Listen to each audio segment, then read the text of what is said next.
വയനാട് ജില്ലയിലെ മേപ്പാടിക്കടുത്തുള്ള കള്ളാടിയിൽ മനുഷ്യനിർമ്മിതമായ ഒരു ദുരന്തമുണ്ടായിരിക്കുന്നു. അതായത് അവിടെ മണ്ണ് വൻതോതിൽ കൂന കൂട്ടിയിട്ടപ്പോൾ ദുരന്ത നിവാരണ അതോറിറ്റിയുടെ ചെയർമാനായ ജില്ലാ കളക്ടർ ജൂൺ 20 ഒരു നിർദ്ദേശം നൽകി. ഇവിടെ കൂട്ടിയിട്ടിരിക്കുന്ന മണ്ണ് അടിയന്തരമായിട്ട് അവിടുന്ന് എടുത്തു മാറ്റണം, ഇല്ലെങ്കിൽ ജനങ്ങളുടെ ജീവനും സ്വത്തിനും അത് ഭീഷണിയാവും. മാത്രമല്ല, തൊട്ടടുത്തുള്ള മീനാക്ഷി പുഴ ഉൾപ്പെടെയുള്ള ആ ജലാശയങ്ങളിലേക്ക് ഈ മണ്ണ് ഇറങ്ങിച്ചെന്നാൽ അത് വലിയ പാരിസ്ഥിതിക ദുരന്തത്തിനും കാരണമാവും. പക്ഷേ ഈ കോൺട്രാക്ട് എടുത്ത കൊങ്കൺ റെയിൽ കോർപ്പറേഷൻ ഇത് കേട്ടതായിട്ട് പോലും ഭവിച്ചില്ല. ഒടുവിൽ ആ ദുരന്തം ഉണ്ടായി. നമുക്ക് ആ ദൃശ്യങ്ങളൊന്ന് കാണാം.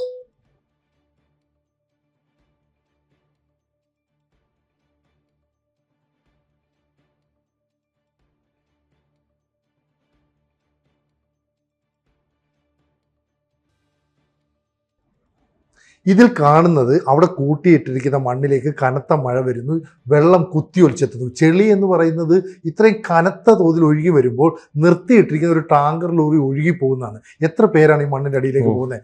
കുറേ പേരൊക്കെ ഭാഗ്യം കൊണ്ട് ജീവൻ തിരിച്ചു കിട്ടി. ശരിക്കും പറഞ്ഞാൽ വയനാട് ജില്ല എന്ന് പറയുന്നത് അക്ഷരാർത്ഥത്തിൽ പരിസ്ഥിതി ലോല പ്രദേശമാണ്. പക്ഷെ അവിടെ നടക്കുന്ന നിർമ്മാണങ്ങൾ കണ്ടു കഴിഞ്ഞാൽ തലസ്ഥാന നഗരമായ തിരുവനന്തപുരം പോലും നാണിച്ചു പോകും. അങ്ങനെയല്ലേ വയനാടിനെ കുറിച്ച് നമ്മൾ കാണേണ്ടത്? തീർച്ചയായിട്ടും വയനാട് വീണ്ടും ഒരിക്കൽ കൂടി ഒരു വിലാപത്തിന്റെ നാടായി മാറുകയാണ്. ഇപ്പോൾ ഇതുവരെയുള്ള വാർത്തകൾ നമ്മൾ കണ്ടുകൊണ്ടിരിക്കുമ്പോൾ 4 പേരെ മരിച്ചുള്ളൂ എന്ന് കേൾക്കുമ്പോൾ നമുക്ക് വല്ലാത്ത ആശ്വാസം. ആ ദൃശ്യങ്ങൾ കണ്ടാൽ ഇപ്പൊ നമ്മൾ കണ്ട ഈ ദൃശ്യങ്ങളുണ്ടല്ലോ, ആലോചിച്ച് നോക്കൂ. മൺകൂനകളോടൊപ്പം മഴ പെയ്ത് ഒലിച്ചു വരുന്ന മണ്ണിന്റെ മല പോലുള്ള കൂനയോടൊപ്പം വലിയ ടാങ്കർ ലോറികൾ ഉൾപ്പെടെ ഒലിച്ചൊഴുകി പോവുക. അതിന്റെ കൂടെ എന്നിട്ട് പ്രാണനും കൊണ്ട് ഓടുന്ന മനുഷ്യര്, അതിനുള്ളിൽ പെട്ടുപോയ മനുഷ്യര്, മഹാഭാഗ്യത്തിന് ചിലരെയൊക്കെ സ്വന്തം ഭാര്യയെ വലിച്ചെടുത്ത് രക്ഷപ്പെടുത്തി കൊണ്ടുപോയ ഒരു ദമ്പതിമാരുടെ ചിത്രമൊക്കെ കാണുന്നുണ്ട്. എന്തായാലും വയനാടിന്റെ കണ്ണീരടുത്തൊന്നും ഉണങ്ങുന്ന സ്ഥിതിയില്ല. അതിന് പല കാരണങ്ങളുണ്ട്. ഒന്ന്, വയനാട് പശ്ചിമഘട്ടത്തിലാണ്. പശ്ചിമഘട്ടത്തിന്റെ ഒരു പ്രത്യേകത തന്നെ അതാണ്. നമ്മുടെ മഹാസമുദ്രത്തിന് സമാന്തരമായിട്ട് ഇങ്ങനെ ഈ ഉടനീളം തെക്ക് നിന്ന് വടക്കോട്ട് പോകുന്ന പർവ്വതനിരകൾക്കാണല്ലോ നമ്മൾ വെസ്റ്റേൺ ഘട്ട്സ് എന്ന് പറയുന്നത്. ഇന്ത്യയുടെ പടിഞ്ഞാറ് ഭാഗത്ത് അറബിക്കടലിനോട് ചേർന്ന് ഇങ്ങനെ ഉടനീളം ഗോവ വരെ എത്തുന്ന വലിയ മലനിരകളാണല്ലോ. അതിലെ ഒട്ടുമിക്ക പ്രദേശങ്ങളും ഇക്കോളജിക്കലി ഫ്രഗൈലാണ്. എന്ന് വെച്ചാൽ പരിസ്ഥിതി ലോല പ്രദേശമാണ്.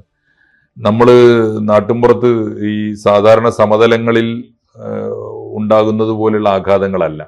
അവിടെ ഒരു കുഴിയെടുത്താൽ അവിടെ ഒരു കോറിയോ ക്രഷറോ ഉണ്ടാക്കിയാൽ ഉണ്ടാക്കുന്ന അപകടമല്ല സത്യത്തിൽ വയനാട്ടിലെ മണ്ണ്, വയനാട്ടിലെ കുന്നുകൾ, വയനാട്ടിലെ പാറ, വയനാട്ടിലെ പ്രകൃതി, വയനാട്ടിലെ കാടുകൾ ഒക്കെ വളരെ ലോലമാണ്. തൊട്ടാൽ സൂക്ഷിക്കണം എന്നാണ് അതിന്റെ അർത്ഥം. അത് നമുക്ക് മനസ്സിലായിട്ടില്ല. 2 പേരെങ്കിലും നമ്മളോട് അങ്ങനെ പറഞ്ഞു.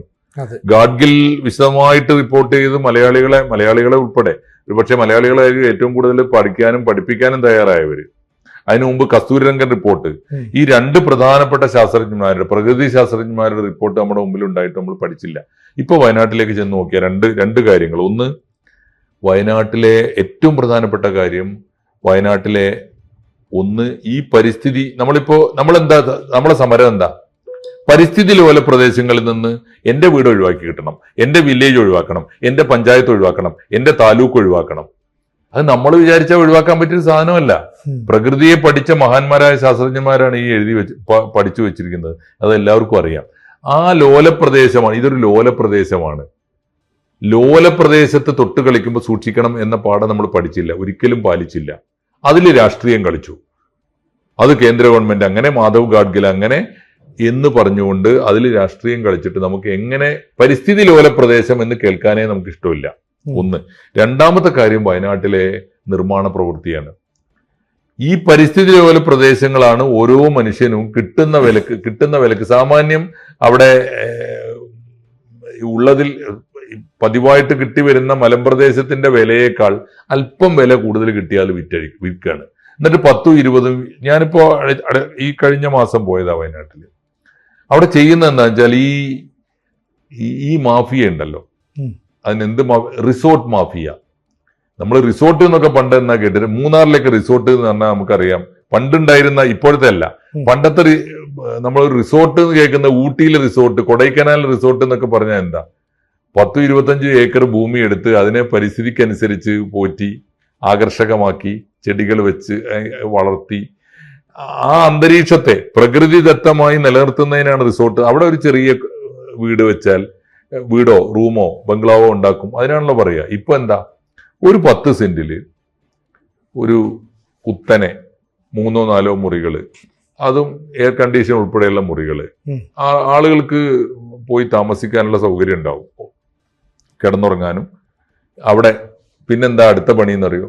ഈ കാട്ടിനുള്ളിൽ ആകെ ചെയ്യുന്ന പണി വേട്ടയാടിയോ അല്ലാതെയോ കൊണ്ടുവരുന്ന ഇറച്ചി കൊണ്ടുവന്നിട്ട് ചുട്ടെടുക്കുന്ന ഈ സംവിധാനം ഉണ്ടല്ലോ, നമ്മുടെ ബാർബിക്യൂ ഉൾപ്പെടെയുള്ള സംവിധാനങ്ങൾ ഉണ്ടാക്കുക.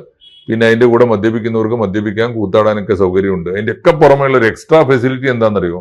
ഈ 10 സെന്റിൽ ഇതിന്റെ മുറ്റത്ത് ഒരു ചെറിയ നമ്മൾ കോഴിക്കോട് പോലെ അല്ലെങ്കിൽ ഒരു അക്വേറിയം പോലെ ഉണ്ടാക്കി വെച്ചിട്ട് അതിലിങ്ങനെ വെള്ളം നിറച്ചു വെച്ചിരിക്കും. നീന്തി കുളിക്കാൻ സ്വിമ്മിംഗ് പൂൾ എന്നാണ് അതിന്റെ പേര്. അതിന്റെ തമാശ എന്താണെന്നറിയോ?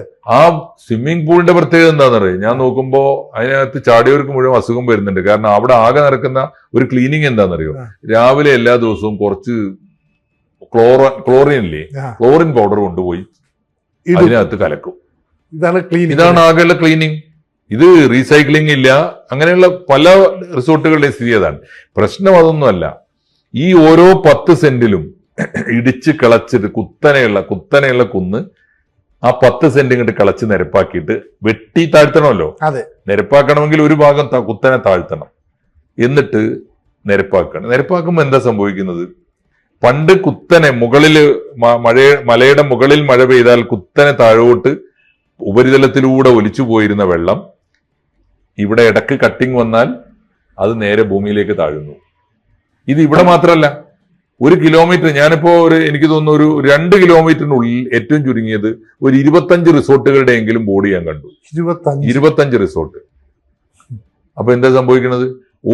ഇത് 10 സെന്റ് ആണെങ്കിൽ അടുത്ത 10 സെന്റിൽ വേറൊരുത്തൻ ഏതോ നാട്ടിൽ നിന്നും വേറെ റിസോർട്ട് തുടങ്ങുന്നു. ഇവൻ ഇതുകൊണ്ട് നന്നായി കാശുണ്ടാക്കാൻ പറ്റും. നമ്മളെ പ്രവാസികളൊക്കെ, എനിക്ക് തോന്നുന്നു എനിക്ക് അവരുടെ വേദന നന്നായിട്ട് അറിയാം. അവരിപ്പോ ഇൻവെസ്റ്റ് ചെയ്യാൻ കണ്ട ഒരു മേഖല ഏതാണ്? വയനാട്ടിൽ പോയിട്ട് എവിടെയെങ്കിലും 10 സെന്റ്. അത് അല്ലാത്തവരും ഉണ്ട് കേട്ടോ. നല്ല പ്രൊഫഷണൽസ് ഉണ്ട്. ഡോക്ടേഴ്സിനും എഞ്ചിനീയർമാർക്കും കൺസ്ട്രക്ഷൻ രംഗത്തുള്ള ഭീകരന്മാർക്കും ഒക്കെ ഉണ്ട്. വലിയ സിനിമാ നടന്മാർക്കും നടിമാർക്കും ഒക്കെ ഉണ്ട്. അങ്ങനെയുള്ളവരൊക്കെ വാങ്ങുന്നത് എന്തിനാണ്? തണുപ്പുള്ള പ്രദേശമാണ്, കുറച്ച് ഉയരമുള്ള സ്ഥലമാണ്, നല്ല സൈറ്റ് സീയിങ്. വന്ന് സൈറ്റും ഇല്ലാതായി. ആകെ കാണുന്നത് ഇപ്പൊ എവിടെ ചെന്നാലും, നിങ്ങൾ ദുബായി ചെന്നാൽ കാണുന്നത് പോലെ ബിൽഡിങ്ങുകളാണ് കാണുന്നത്. അത് കോൺക്രീറ്റ് മന്ദിരങ്ങൾ അല്ലെ. ഈ വയനാടിനെ പോലെയുള്ള സ്ഥലത്ത് ആദ്യ കാലത്തൊക്കെ ഞാൻ ചെല്ലുന്ന സമയത്ത് അന്ന് ഈ പറയുന്ന വയനാടിന്റെ അന്തരീക്ഷമുള്ള മുള, അതിന്റെ മുകളിൽ പുല്ല് മേഞ്ഞുള്ള അന്തരീക്ഷം. അപ്പൊ അവിടെയൊക്കെ താമസിക്കുക എന്ന് പറയുന്നത് നഗരവാസികൾക്ക് അല്ലെങ്കിൽ മറ്റു പ്രദേശങ്ങളിലുള്ളവർക്ക് ഒരു കൗതുകമായിരുന്നു. പക്ഷെ ആ കൗതുകത്തിന്റെ അപ്പുറത്തേക്ക് മാറിയിട്ട് ഇപ്പൊ മാഷ് പറഞ്ഞതുപോലെ മുമ്പിൽ സ്വിമ്മിംഗ് പൂള് അല്ലെങ്കിൽ അങ്ങനെയുള്ള അറ്റ്മോസ്ഫിയർ, പിന്നെ ഈ പറയുന്ന ചിക്കൻ കഴിക്കാൻ, ഇതിനൊക്കെയായിട്ട് എന്തിനാണ് അവിടെ വരെ പോകുന്നത്? അപ്പൊ പ്രകൃതിയോട് ഇണങ്ങി ജീവിക്കാൻ, പ്രകൃതിയിലൊന്ന് അലിഞ്ഞു ചേരാൻ അങ്ങനെ ആഗ്രഹിക്കുന്നവരല്ലേ? സത്യത്തിൽ പ്രകൃതിയെ ആസ്വദിക്കാനാണ് നമ്മൾ അങ്ങോട്ട് പോയിരുന്നത്. നഗരത്തിൽ നിന്ന് വിട്ട് ഈ നാട്ടിൻപുറം നന്മകളാൽ സമൃദ്ധം എന്ന് പറയില്ല, അങ്ങനെ ഈ നഗരത്തിന്റെ കെട്ടുകാഴ്ചകളൊന്നുമില്ലാതെ ശുദ്ധമായ വായു ശ്വസിക്കാൻ, നല്ല ശുദ്ധമായ വെള്ളം കുടിക്കാൻ, കുളിരുള്ള വെള്ളത്തിൽ ഒന്ന് കുളിക്കാൻ. അത് എവിടെ അരുവിയിലെ വെള്ളമായാലും മതി, അവിടുത്തെ വെള്ളം ശുദ്ധമായ വെള്ളം. അങ്ങനെ എവിടെയെങ്കിലും ഒന്ന് കാറ്റുകൊണ്ട് കിടന്നുറങ്ങി ഒരു ഡിഫറൻറ്റ്, ഒരു ചേഞ്ചിന് വേണ്ടിയിട്ടൊക്കെയാണല്ലോ. ഇപ്പൊ എന്താ ചെയ്യണത്? നഗരത്തിലുള്ള എല്ലാ സൗകര്യങ്ങളും വയനാട്ടിൽ ഉണ്ടാക്കുക. അതപ്പൊ ചെയ്യുന്നത്. നഗരത്തിൽ നമുക്ക് ആവശ്യമുള്ളതോ അല്ലാത്തതോ ആയ നാഗരികമായ സംസ്കാരങ്ങൾ നമ്മൾ പറഞ്ഞിട്ട് അവിടെ കൊണ്ടുപോയി ഉണ്ടാക്കുക. നഗരത്തിൽ നമുക്ക് സ്വിമ്മിംഗ് പൂൾ ഇഷ്ടം പോലെ ഉണ്ട്, അത് അവിടെ കൊണ്ടുപോയി ആവശ്യമില്ലാത്തടത്ത് ഉണ്ടാക്കുക. നഗരത്തിൽ നമുക്ക് കിട്ടുന്ന ഫുഡ് അവിടെ കൊണ്ടുപോയി ഉണ്ടാക്കുക. ഇങ്ങനെ ഒരു നാട് നശിപ്പിച്ചുകൊണ്ടിരിക്കുകയാണ്. അതാണ് വയനാടിന്റെ നാശം. ഇനിയിപ്പോ വരാൻ പോകുന്ന ഒരു അപകടം കൂടി ഞാൻ പറഞ്ഞാൽ എന്താ പ്രശ്നം എന്നറിയോ? വയനാട്ടുകാർക്ക് ഒരുപാട് പ്രശ്നങ്ങളുണ്ട്. വയനാട്ടിൽ ഡെവലപ്മെന്റ് പ്രശ്നങ്ങളുണ്ട്. വയനാട്ടിൽ ചുരം റോഡ് വലിയ ഗതാഗത വലിയ പ്രശ്നമാണ്. ഇപ്പൊ അതിനൊക്കെ പരിഹാരമായിട്ട് ഒരു ടണൽ റോഡ് വരികയാണ് വയനാട്ടിലേക്ക്. എവിടെയായിരിക്കും ഈ തുരക്കുന്നതെന്ന് ആലോചിച്ചു. തുരങ്കപാത ഏതായിരിക്കും ഈ തുരക്കുക?